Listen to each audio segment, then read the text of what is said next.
when the stats that I cited, to include the 23,000 arrests, 6,000 weapons seized, 1,600 gang and criminal enterprise organizations, 4,700 children found and rescued, more enough fentanyl seized to kill a third of America. The men and women of the FBI are now on an apolitical mission, and this is why the numbers are historic. Have you fired people because they voted for Vice President Harris? I don't ask people who they vote for, and neither does the FBI. Okay.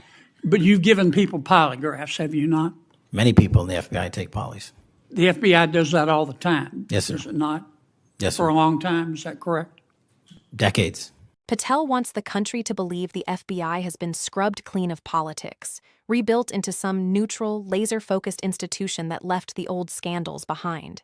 He cites big numbers, polished talking points, and mission language that sounds more like a recruiting ad than a reckoning. But this isn't about the sales pitch. It's about the record, the written record, line by line, word for word, without the protective fog of spin. Because once you strip away the presentation, the real question gets harder to ignore. Does this new FBI actually look any different from the old one? Or does it just have better messaging? And wait until you hear how Patel tries to explain a reported $1.2 million taxpayer-funded payout to the very figures he framed as symbols of government weaponization. That's where the narrative starts to crack. Because on this one, the numbers don't just fall apart. They make the whole story harder to believe. Director,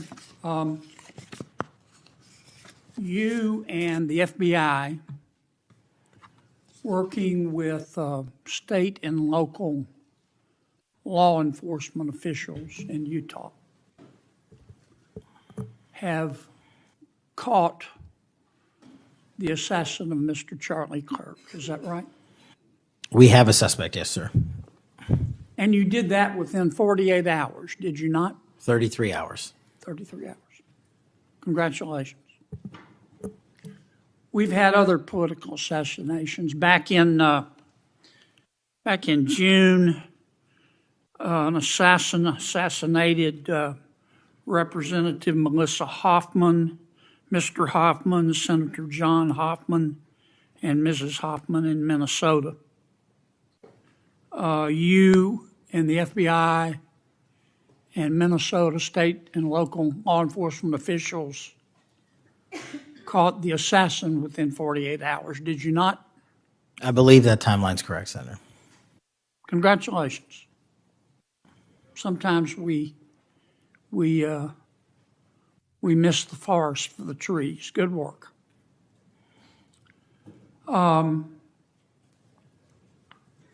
Did Mr. Kirk's assassin act alone? As I've said since the beginning, Senator, it is very much an ongoing investigation, and I can't speak to the state charges. That's for the state to address on their own, but we are providing them with the same investigatory findings reporting the department. And as I noted to Senator, I believe it was Cornyn or Hawley, that there are a number of individuals that are currently being investigated and interrogated, and a number yet to be investigated and interrogated specific to that chat room.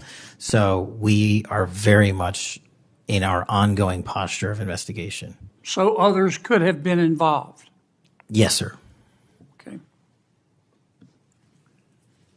I asked you this last time you were here. Cash, you remember Mr. Peter Strzok and Ms. Lisa Page? Yes, sir. Mr. Strzok was an FBI agent. Ms. Page was an FBI lawyer. They were both very aggressive anti-Trump political activists who allowed their political opinions to affect their work at the FBI. Is that a fair statement? I believe their text messages and their testimony that was secured by the OIG and DOJ speak for themselves. In fact, Mr. Strzok and Ms. Page were having an extramarital affair, and at one point, Ms. Page texted Mr. Strzok, quote, "Trump's not ever going to be president, right? Right?" And Mr. Strzok replied, "No, he won't. We will stop it," end quote. Ms. Page resigned from the FBI. Mr. Strzok was fired. They promptly sued the federal government and the FBI and Justice Department for releasing their emails, which revealed all of this. The FBI settled that lawsuit for $1.2 million, gave Mr. Strzok $1.2 million cash, gave Ms. Page, who resigned. She wasn't fired, she resigned, she quit. Gave her $800,000. Who, if the FBI made that decision to give them money? That settlement was reached in the Biden administration when my predecessor was the director. Who?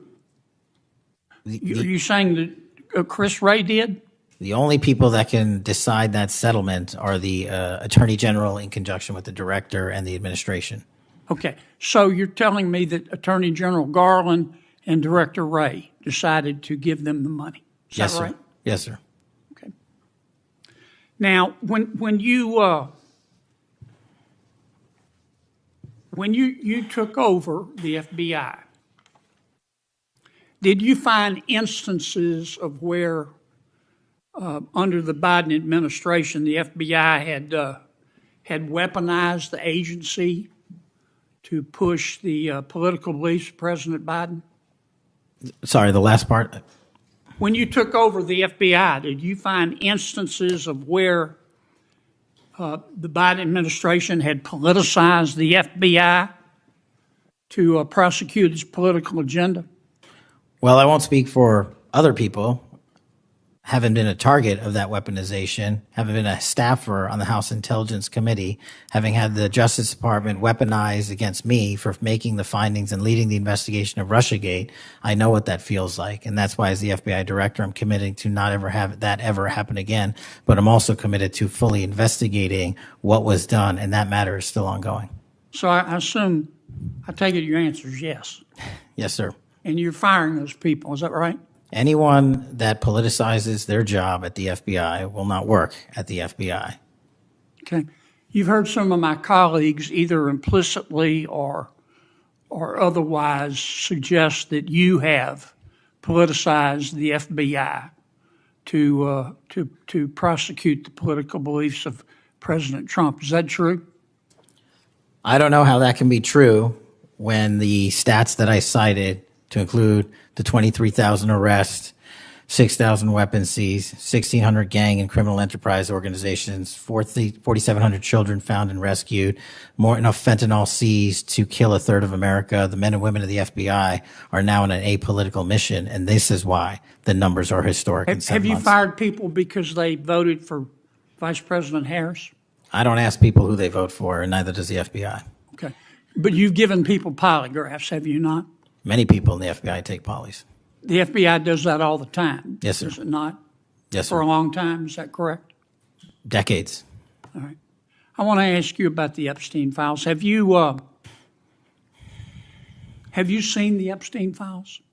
I have not reviewed the entirety of it myself, but a good amount. Okay.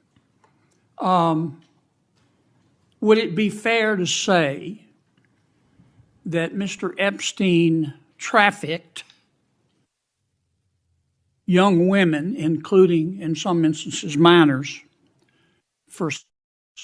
to himself? That was specifically the allegations in the 2018 indictment in the Southern District of New York. Okay.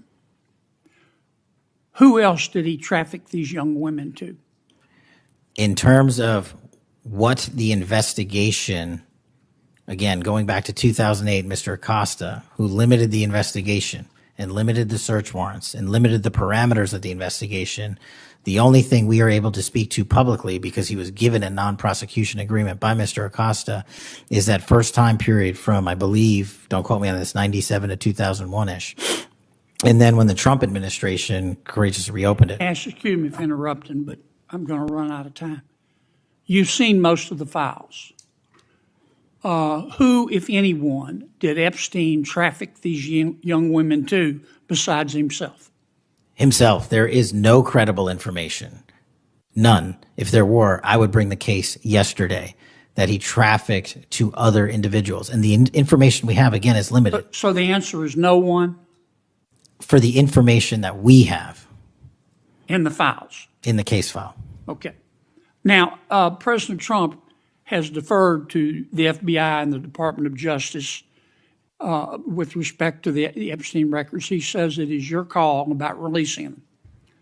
And I understand that the department and the agency have decided to release them in cooperation with the House committee. Is that correct? Yes, sir. So you're releasing them a little bit at a time. Is that correct? We're releasing as much as we can, but we are limited by 3 different court orders, and the department went back to each of those judges to waive those court orders or have them lifted, and each of those judges declined. Will you release all of them, or at least as many as you can? We will release everything we are legally permitted to do so. We are continuing to work with the House on the subpoena request. We have substantially complied with it, but we will continue to release whatever we are legally permitted to do so. It opened like a victory speech. It turned into a credibility test. Patel begins with a 33-hour manhunt, presenting it as proof that the FBI is focused, efficient, and back on mission. That's the setup. A clean success story, delivered like a reset button for public trust. But almost immediately, Kennedy drags the conversation somewhere far more uncomfortable, to a reported $1.2 million payout involving Peter Strzok and Lisa Page, 2 names that for many critics became shorthand for political bias inside federal law enforcement. And that's where the polished narrative starts colliding with the written record. Because this is the contradiction at the center of the exchange. Patel wants to sell competence and depoliticization, while Kennedy points to a payment that, at minimum, raises the question of who exactly is being held accountable. When Kennedy asks who made the decision, Patel doesn't really dismantle the premise. He shifts the frame. He says that kind of settlement decision belongs to the Attorney General working with the director and the administration. But that answer only invites a bigger question, because Patel now sits in one of the very positions he's referencing. So when he says he's committed to making sure it never happens again, the obvious follow-up is, what does that actually mean in practice? And listen carefully to how he responds on weaponization. He doesn't give a clean institutional denial. He leans into personal experience. He says he knows what that feels like, and that, as director, he's committed to preventing it. But that's the problem. That's emotion standing in for clarity. It may sound relatable, but it doesn't fully answer whether the system he now leads was misused under the current administration, or how, specifically, that gets stopped. Then the hearing moves into even more volatile territory, the Epstein files. And this is where the tension in Patel's answers becomes even harder to miss. Kennedy asks whether Epstein trafficked minors to anyone else. Patel says there is no believable information in the files showing trafficking to anyone but himself. But then, almost in the same breath, he acknowledges that prior administrations limited or held back parts of the investigation. So which conclusion is the public supposed to accept? That there's no broader evidence because none exists? Or that the public is being asked to draw certainty from a record Patel himself suggests may be incomplete? That's the moment the room changes, because Patel later makes the distinction explicit. He is not saying others were not trafficked. He is saying that based on the information they have, all believable information has been released. And that phrasing matters. A lot. Because it sounds less like closure, and more like an admission that the record may have gaps, while still asking the public to treat those gaps as the end of the story. That's not a minor inconsistency. That's the heart of the credibility problem. So forget the applause lines for a second. Forget the 33-hour headline. Look at the tension between the success story and the unanswered questions. Look at the payout. Look at the wording. Look at how often certainty shows up right next to an acknowledgement that the underlying record may be incomplete. If the FBI wants people to believe this is a different era, then the standard can't just be better messaging. It has to be fuller answers, cleaner accountability, and a public record that doesn't keep collapsing under basic scrutiny. So here's the question. If the Bureau can move that fast when it wants to, why do some of the biggest questions in public life still feel trapped behind the same old fog? We're reading the record. The